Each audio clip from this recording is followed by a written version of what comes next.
Everyone, welcome to my channel. I am Neha Kaushik and in this lecture I am going to talk about biological classification with the topic of kingdom Protista.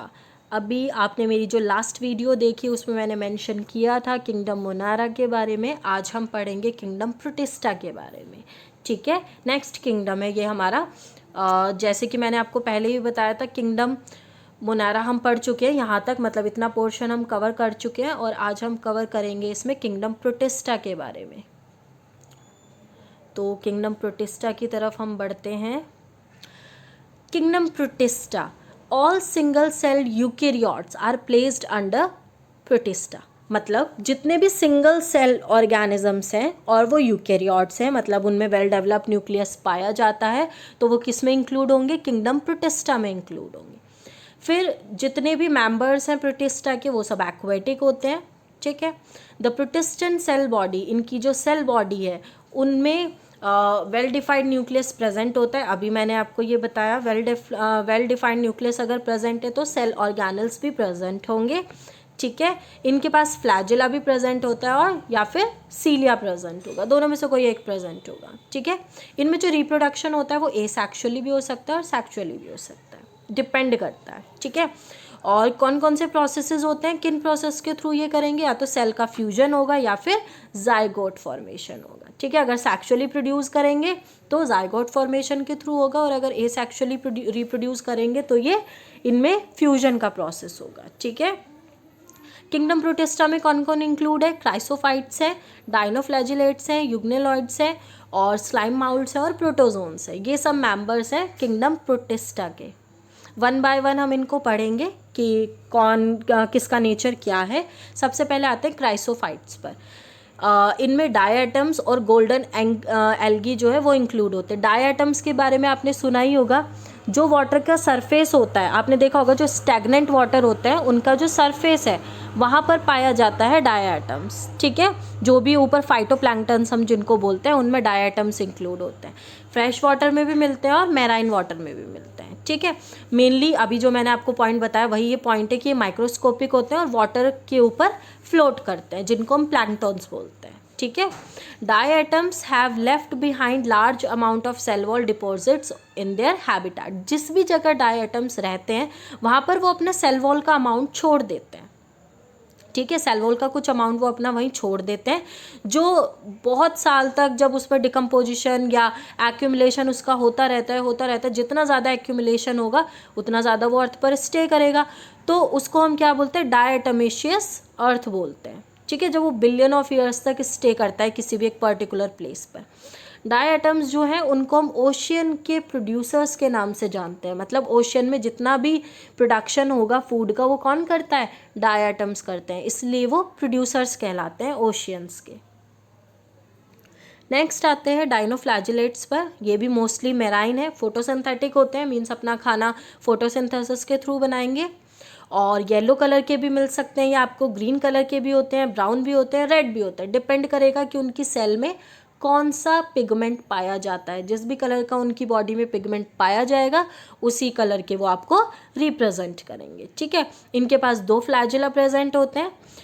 Red dinoflagellates जो होते हैं उनमें बहुत जल्दी जल्दी multiplication होता है. आपने देखा भी होगा कई बार हम लोग ऐसी पिक्चर्स देखते हैं जिसमें जो सी है वो बिल्कुल रेड कलर का दिखाई देता है. अगर आपको कभी रेड कलर का ऐसे सी अपीयर हो रहा है तो इसका मतलब वहाँ पर रेड कलर के डाइनोफ्लैजिलेट्स प्रेजेंट है. और ये किस वजह से आते हैं? जब उनमें जल्दी जल्दी मल्टीप्लिकेशन होते रहते हैं तो पूरे सी में स्प्रेड कर जाते हैं.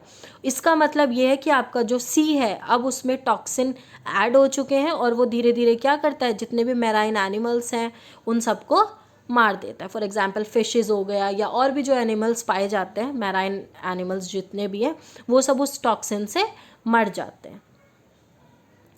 नेक्स्ट आते हैं यूग्लेनॉइड्स पर. यूग्लेनॉइड्स भी फ्रेश वाटर में मिलते हैं, मेनली आपको स्टेगनेंट वाटर में मिलेंगे, मीन्स जो रुका हुआ पानी होता है आपका वहाँ पर आपको मिलेंगे. इनकी जो इनके पास एक लेयर होती है जो प्रोटीन की बनी हुई होती है जिसको हम पैलिकल बोलते हैं. वो उनकी बॉडी को फ्लेक्सिबल बना देती है. ठीक है. पैलिकल वो सब्सटेंस है, ठीक है, जो कि क्या है? प्रोटीन रिच है और वो क्या बनाता है? उनकी बॉडी को और भी ज़्यादा फ्लेक्सिबल बना देता है. इनके पास भी 2 फ्लैजिला प्रेजेंट होते हैं और ये फोटोसिंथेसिस करते हैं सनलाइट की प्रेजेंस में, मीन्स ये भी फोटोसिंथेटिक है। लेकिन अगर सनलाइट इनको नहीं मिलेगी तब ये क्या करते हैं, तो ये हेटरोट्रॉफिक मोड ऑफ न्यूट्रिशन की तरफ चले जाते हैं और क्या करते हैं, प्रिडेशन, ठीक है, प्रिडेशन के थ्रू ये अपना खाना कैप्चर करते हैं। फिर इनका जो एग्जाम्पल है वो है यूग्लिना। नेक्स्ट आते हैं स्लाइम माउल्ट्स पर। स्लाइम माउल्ट सैप्रोफिटिक प्रोटिस्ट होते हैं, means dead decaying organic matter से ये अपना फूड बनाते हैं। मतलब ये खाने के लिए क्या यूज़ करते हैं, जितने भी डिकम्पोज्ड मटेरियल्स होते हैं उन सब का यूज़ करते हैं, ठीक है। इनकी जो बॉडी है वो मूव करती है, मेनली वो कहाँ पाए जाते हैं, जो डिकेइंग ट्विग्स होती हैं उनके ऊपर, या लीव्स हैं ऐसी, ठीक है, जो भी डिके लीव्स होंगी या ट्विग्स होंगी उनके ऊपर ये पाए जाते हैं। सुइटेबल कंडीशन में ये क्या करते हैं, एक एग्रीगेट बना लेते हैं, मीन्स बहुत सारे ये इकट्ठे हो जाते हैं आपस में, जो क्या बना लेते हैं, प्लाज्मोडियम बना लेते हैं। वो बहुत एरिया तक क्या होता है, स्प्रेड हो जाता है, इतना बड़ा एग्रीगेशन वो लोग बनाते हैं इकट्ठे होकर, लेकिन वो सुइटेबल कंडीशन में बनाते हैं, मतलब एक ग्रुप बना लेते हैं, ठीक है, जो सेवरल फीट्स तक आपको दिखाई देता है। लेकिन जब इनकी अनफेवरेबल कंडीशन होती है तो इनका जो प्लाज्मोडियम है वो डिफ्रेंशिएट हो जाता है, अलग अलग हो जाता है और फ्रूटिंग बॉडीज़ में वो कन्वर्ट हो जाता है, ठीक है। They are extremely resistant and survive for many years. वो क्या कर सकते हैं, उनमें बहुत सारे रेजिस्टेंट प्रोवाइड हो रखे हैं उन लोगों को, और वो क्या करते हैं कि किसी भी टेम्परेचर में या किसी भी एरिया में वो सर्वाइव कर सकते हैं, इसीलिए जो उनका एज या जो उनका लाइफ स्पेन है वो काफ़ी लॉन्ग होता है। नेक्स्ट आते हैं प्रोटोजोन्स पर। प्रोटोजोन्स मेनली हेटरोट्रॉफ्स होते हैं, अपने खाने के लिए किसी और पर डिपेंडेंट होते हैं, और रहते किसकी तरह है, वो प्रीडेटर्स या फिर पैरासाइट्स के थ्रू। अब आपको पता ही है पैरासाइट्स क्या करते हैं, डिजीज़ कॉज करते हैं, तो ये लोग क्या करते हैं, या तो प्रीडेटर्स की तरह रहेंगे या फिर पैरासाइट्स की तरह रहेंगे। मेनली हमने प्रोटोजोन्स को 4 पार्ट्स में डिवाइड किया हुआ है, amoeboid protozoans, flagellated protozoans, ciliated protozoans और स्पोरोजोन्स।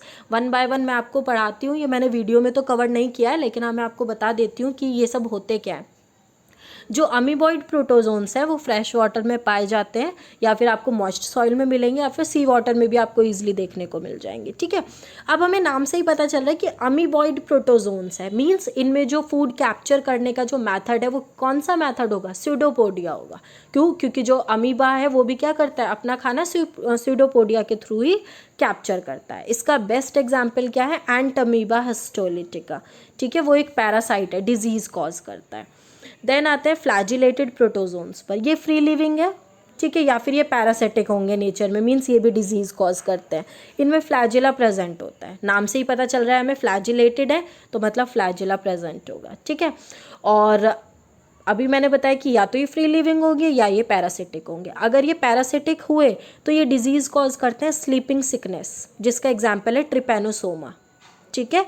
नेक्स्ट आते हैं सीलिएटेड प्रोटोजोन्स पर। नाम से पता चल रहा है इसमें भी हमें कि इसमें सीलिया प्रेजेंट होंगे, ठीक है। ये भी एक्वेटिक होते हैं, सीलिया की हेल्प से ये मूव करते हैं, और इनका बेस्ट एग्जाम्पल क्या है, पैरामीशियम है। पैरामीशियम के अपनी बॉडी पे देखा होगा कि उसमें थाउजेंड्स ऑफ सीलिया प्रेजेंट होते हैं, ठीक है। तो किसका एग्जाम्पल है, सीलिएटेड प्रोटोजोन का एग्जाम्पल है, और पैरामीशियम भी डिजीज़ कॉज करता है।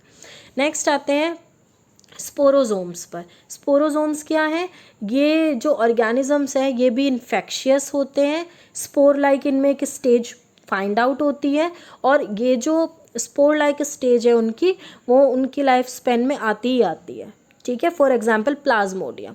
प्लाज्मोडियम क्या कॉज करता है, मलेरिया, ठीक है, और मलेरिया की वजह से हमने देखा ही है कि वो ह्यूमन पॉपुलेशन पर कितना ज़्यादा इफेक्ट डालता है। तो जितने भी प्रोटोजोन्स हैं वो सब क्या होते हैं, या तो प्रीडेटर्स की तरह बिहेव करेंगे या फिर वो पैरासाइट्स की तरह बिहेव करेंगे, और मेनली वो पैरासाइट्स ही होते हैं जितने भी अभी हमने एग्जाम्पल्स पढ़े हैं, ठीक है। तो इस वीडियो में आपका टॉपिक कवर हो चुका है किंगडम प्रोटिस्टा का, और नेक्स्ट वीडियो में मैं आपको नेक्स्ट टॉपिक कवर कराऊंगी, ठीक है।